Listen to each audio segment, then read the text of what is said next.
معزز سامعین کرام،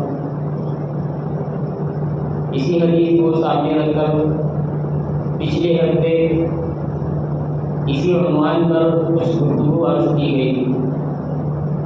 وقت کی اہمیت آپ کے سامنے بیان کی گئی تھی۔ آج بھی یہی عنوان اور اسی ٹاپک کو لے کر آپ کے سامنے کچھ باتیں عرض کرنی ہیں۔ اللہ کے نبی صلی اللہ علیہ وسلم نے اس حدیث کے اندر دو چیزوں کی طرف توجہ دلائی ہے۔ سب سے پہلی چیز ہے الصحت والفراغ، تندرستی، صحت۔ اللہ تبارک و تعالیٰ نے انسانوں کو دو عظیم شان نعمتوں سے سرفراز فرمایا۔ ان میں سے ایک عظیم شان نعمت ہے صحت کی نعمت، کوئی بیماری کا نہ ہونا، تندرستی کا ہونا، اور دوسری عظیم شان جو نعمت ہے وہ وقت کی نعمت ہے۔ اللہ نے جو موقع اور ٹائم دیا، اللہ نے تمام کے تمام انسانوں کو جو اس دنیا کے اندر بھیجا ہے، اس کا واحد مقصد یہی ہے کہ اپنے اللہ کو اس دنیا سے راضی کر کے دوسری دنیا میں جائے۔ اس دنیا کو اللہ تبارک و تعالیٰ نے جو بنایا ہے اس کی اللہ کے نزدیک کوئی حیثیت اور کوئی وقار نہیں۔ انسان چونکہ اسی دنیا کو سب کچھ سمجھتا ہے، انسان کے دل کے اندر اسی کی اہمیت ہے، اسی کو سب کچھ سمجھتا ہے، اس لیے وہ دین کے کاموں کو پیچھے رکھ کر، اللہ کے احکامات کو پیچھے رکھ کر دنیا کے کام کو پہلے نمبر پہ کرتا ہے، دوسرے نمبر پہ رکھتا ہے دین کے کام کو۔ اب جس کے اندر جس چیز کی اہمیت ہوتی ہے وہ اسی کام کو پہلے نمبر پہ کرتا ہے۔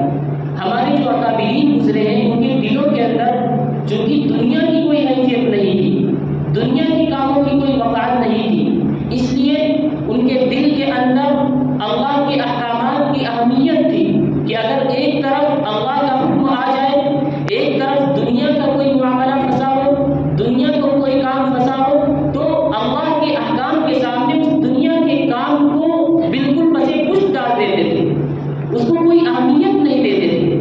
سلف صالحین اور بزرگان دین کے واقعات اس طرح کے بھرے پڑے ہیں کہ ان کے سامنے ان کی بیوی بچوں سے بات ہو رہی ہے یا کہیں رشتے داروں میں ہے، کہیں کسی تقریب میں ہے، لیکن اگر مؤذن کی آواز ان کے کانوں تک پہنچ گئی تو اب چاہے دنیا کا کتنا بڑا آدمی ان سے بات کر رہا ہو، دنیا کا بادشاہ ان سے بات کر رہا ہو، چاہے وزیر اعظم ان سے بات کر رہا ہو، اس کی کوئی حیثیت اور اس کو کوئی اہمیت نہیں دیتے تھے، بلکہ وہ فوراً مؤذن کی اذان پر مسجد میں آ جایا کرتے تھے، چونکہ ان کے دل کے اندر احکام خداوندی کی اہمیت تھی۔ رسول اکرم صلی اللہ علیہ وسلم سے سچی اور پکی محبت ان کے دل کے اندر تھی۔ آج ہم سب کی دعوت کرتے ہیں، بہت دعوے کرتے ہیں کہ ہم محمدی ہیں، رسول اکرم صلی اللہ علیہ وسلم سے سچی اور پکی محبت کرتے ہیں، یہ دعویٰ صرف اور صرف یاد رکھیے زبان تک محدود ہے، یہ دعویٰ ہمارا دل کے اندر نہیں اترتا ہے۔ اگر اسی طریقے سے ہم دل سے اللہ کے نبی صلی اللہ علیہ وسلم کو مانیں تو ایک ایک چیز کے اندر ہم رسول اکرم صلی اللہ علیہ وسلم کی اتباع اور اطاعت کریں گے۔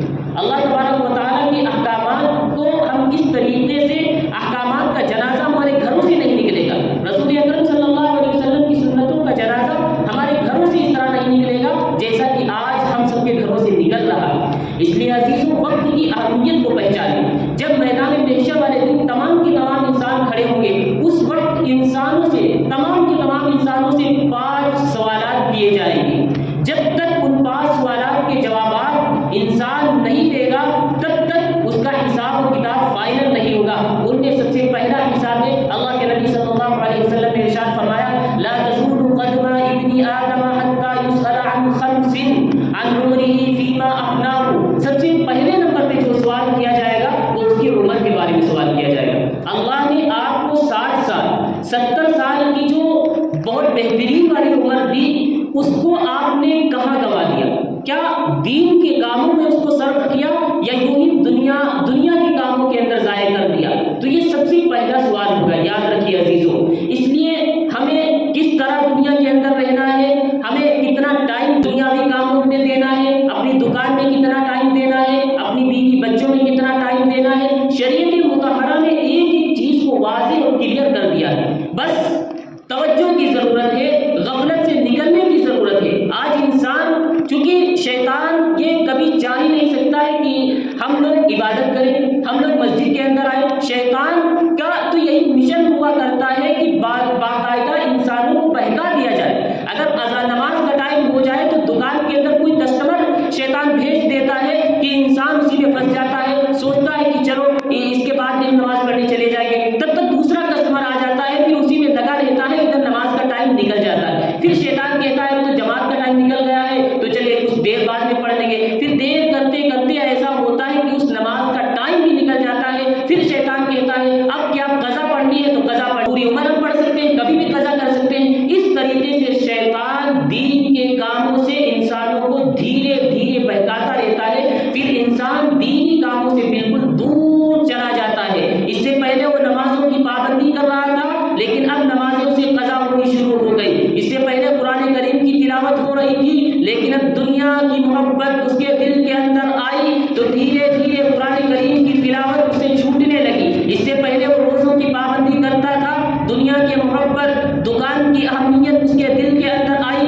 دھیرے دھیرے وہ رمضان کے جو مقدس مہینے کے روزے انسان پر فرض ہوتے ہیں وہ روزے بھی ترک کرنا شروع کر دیتا ہے۔ چونکہ شیطان ایک ہی وقت میں کسی انسان کو تمام چیزوں سے دور نہیں کرتا، بلکہ وہ دھیرے دھیرے انسان کو بہکاتا رہتا ہے۔ آج اس کی نفلوں کو چھڑوا دے گا کہ نفل پڑھنا کوئی ضروری تو ہے نہیں، اس لیے خالی سنتوں کا اکتفا کر لیں۔ پھر دھیرے دھیرے اس کے دل کے اندر خیال یہ پیدا ہوگا کہ سنتیں غیر مؤکدہ بھی تو کوئی ضروری نہیں، چلو ان کو بھی سائڈ میں رکھ دیتے ہیں۔ پھر دھیرے دھیرے شیطان یہ دل کے اندر بات ڈالے گا کہ سنتیں مؤکدہ بھی تو کبھی اگر چھوٹ جائے کوئی عذر ہو تو اس سے بھی کوئی گناہ نہیں پڑتا ہے، اس لیے سنتیں مؤکدہ بھی چھوٹنے لگتی ہیں۔ پھر دھیرے دھیرے ہوتا یہ ہے کہ نماز کے اندر تاخیر، جو فرض نماز ہے اس کے اندر تاخیر ہونے لگتی ہے، پھر ہوتے ہوتے وہ نماز بھی قضا ہو جاتی ہے، اور پھر ہفتے مہینے اسی طرح گزر جاتے ہیں، وہ صرف جمعہ کے علاوہ کسی دن مسجد کے اندر آتا ہی نہیں ہے۔ اللہ اس کے توفیق بھی چھین دیتا ہے کہ وہ نماز کی پابندی کرے۔ اس لیے عزیزوں، دنیا کی اہمیت کو اپنے دل سے نکال دیجیے، دنیا کی محبت کو اپنے دل سے نکال دیجیے۔ حضرت میاں جی نور محمد جھنجھانوی رحمۃ اللہ علیہ کے حالات میں لکھا ہوا ہے کہ وہ اتنے بڑے اللہ والے تھے، ہمارے بزرگوں میں سے ان کا نام ہے جو آج تک چلتا ہے، قیامت تک اسی طرح ان کا تذکرہ چلتا رہے گا۔ ان کے حالات میں لکھا ہوا ہے کہ جب وہ کسی دکان پر جاتے تھے کوئی سامان خریدنے، تو ان کے ہاتھ میں پیسوں کی تھیلی ہوا کرتی تھی۔ پہلے زمانے میں چونکہ سکے وغیرہ چلتے تھے تو پیسوں کی تھیلی ہوا کرتی تھی۔ دکاندار کے پاس جا کے سامان لیتے، وہ دکاندار سامان نکال کر ان کے حوالے کر دیتا، اور یہ وہ تھیلی اس کو دے دیا کرتے تھے کہ جتنے پیسے ہوئے اس سامان کے آپ اپنے آپ سے گن کر نکال لیجئے، کیونکہ جتنا ٹائم لگے گا گننے میں اتنے وقت میں کئی مرتبہ سبحان اللہ گنوں گا۔ ایک مرتبہ راستے میں جا رہے تھے، پیسوں کی تھیلی ہاتھ میں ہے، پیچھے سے کوئی شخص آتا ہے، اس تھیلی کو چھین دیتا ہے، بھاگ جاتا ہے، لیکن حضرت اس کی طرف مڑ کر بھی نہیں دیکھتے ہیں۔ یہ خیال کر لیتے ہیں کہ اب ہم اس کی طرف مڑ کر دیکھیں گے، پھر اس کا پیچھا کریں گے، اس کا مقابلہ کریں گے، لڑائی ہوگی، جھگڑا ہوگا، اتنی دیر میں میرا ذکر چھوٹ جائے گا۔ اس سے بہتر ہے کہ ہم اپنے ذکر کو نہ چھوڑیں، بلکہ وہ پیسے گئے تو پیسے تو آ جائیں گے، لیکن یہ جو وقت چلا جائے گا، زندگی کے جو قیمتی لمحات اللہ نے ہمیں اور آپ کو دیا ہے، یہ قیمتی لمحات اگر ضائع ہو گئے تو یاد رکھیے پھر اس کا بدل ہم کبھی بھی ادا نہیں کر سکتے۔ تو ان بزرگوں کے دلوں کے اندر اللہ کی محبت، رسول اکرم صلی اللہ علیہ وسلم کی محبت اس قدر تھی، وہ دنیا کو دنیا ہی سمجھتے تھے۔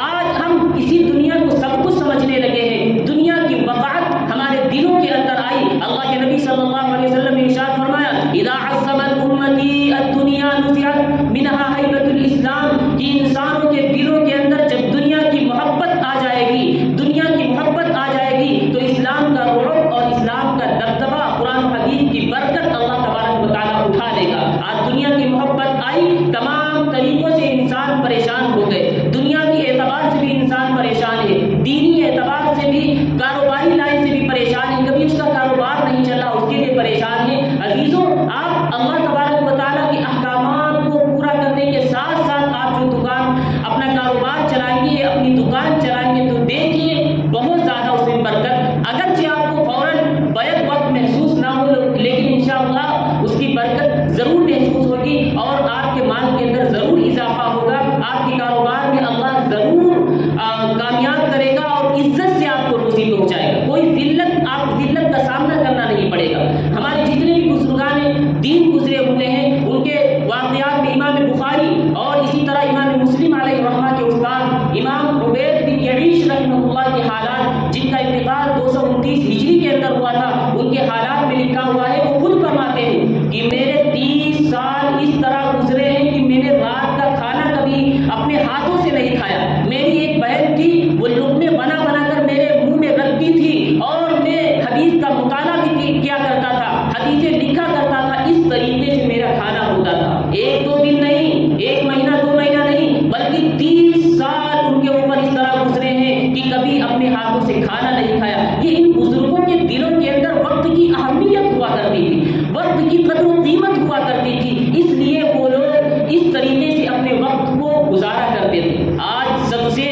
اہمیت نہیں ہے کسی چیز کی، تو ہم لوگوں کے نزدیک وہ وقت ہے، وقت یوں ہی ضائع ہوا جا رہا ہے۔ اللہ نے جو ہمیں 60 سال یا 70 سال کی عمر دی ہے، انسانوں کا وقت یوں ہی ضائع ہو رہا ہے۔ میدان محشر والا دن آ جائے گا، اللہ کے سامنے پیشی ہوگی، تو ہم کیا منہ دکھائیں گے؟ اللہ سب سے پہلا سوال کرے گا عن عمرہ فیما افناہ، عمر کے بارے میں سوال کیا جائے گا، آپ کو اللہ نے اتنی قیمتی عمر دی تھی، آپ نے اس کو کہاں ضائع کر دیا؟ اگر ہماری عمر اچھے کاموں میں لگی ہوگی تو ہم کامیاب ہو جائیں گے، اور اسی طریقے سے ہمارا جو انجام ہوگا بہترین انجام ہوگا۔ لیکن اگر ہماری عمر یوں ہی ضائع ہو گئی، آپ دیکھیے آج اللہ نے ہمیں کتنی سہولتیں مہیا کی ہیں، کتنی سہولتیں مہیا کی ہیں۔ پہلے زمانے میں خواتین کو جو اگر صرف چائے بنانا ہوتا تھا تو چائے بنانے کے لیے کتنا ٹائم صرف ہوتا تھا، لکڑیاں پہلے جمع کریں، چولہے کو صحیح کریں، اس کے بعد میں اس کو جلائیں، پتہ نہیں جلے گا یا نہیں جلے گا، تیز ہوا چل جائے بجھ جائے گا،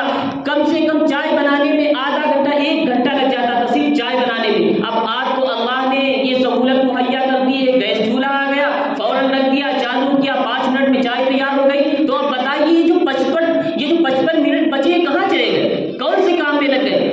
پہلے کی عورتیں جو ہوا کرتی تھی سارے کام بھی ہو رہے، کھانا بھی بنا رہی ہے، ان کی زبان پر قرآن کی تلاوت ہو رہی ہے۔ حضرت مولانا الیاس رحمۃ اللہ علیہ کی والدہ کے بارے میں آتا ہے کہ وہ رمضان کے مہینے میں روزانہ 40 پارے تلاوت کر لیا کرتی تھی، 40 پارے، ایک قرآن مزید 10 پارے تلاوت کر لیا کرتی تھی۔ اب کیا ان لوگوں کے پاس کوئی کام نہیں تھا؟ کام کرنے والی کیا نوکرانی لگی ہوئی تھی؟ نہیں، بلکہ وہی کام بھی کرتی تھی، قرآن کریم کی تلاوت بھی ہو رہی ہوتی تھی، کام بھی کر رہی ہے، کھانا بھی بنا رہی ہے، ذکر چل رہا ہے، درود شریف کی کثرت ہے، درود شریف ان کی زبان پر ہے، ذکر و اذکار ان کی زبان پر ہے، تسبیحات بھی پوری کرنا ہے، قرآن کریم کی تلاوت کا جو معمول ہے اس کو بھی پورا کرنا ہے۔ اللہ اسی حساب سے ان کے ٹائم کے اندر برکت بھی دیا کرتا تھا۔ آپ بھی دیکھ لیجئے، اگر آپ اپنا معمول بنا لیجئے، معمول بالکل بنا لیجئے، ہم کو فجر کی نماز پڑھنا ہے، اس کے بعد میں اتنی دیر ذکر کرنا ہے، اتنی دیر تلاوت کرنا ہے، اس کے بعد دکان پہ جانا ہے، پھر اس سے پہلے کھانا کھانا ہے، ظہر کی نماز پڑھنا ہے، یہ پورے دن کا اگر آپ معمول بنا لیجئے، پھر دیکھیے سارے کام بھی آپ کے ہوں گے،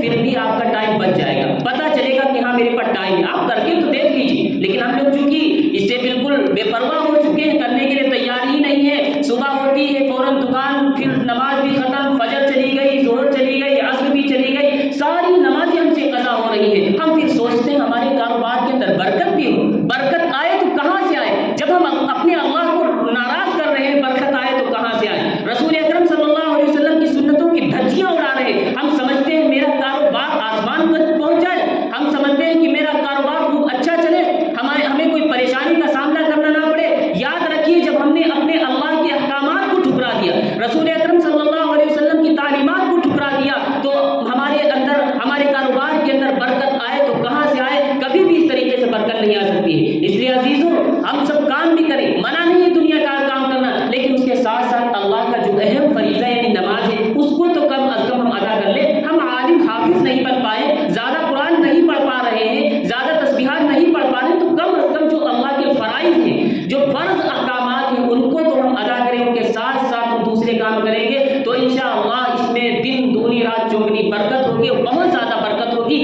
اس کا احساس آپ کو بعد میں ہوگا، اور پھر دنیا بھی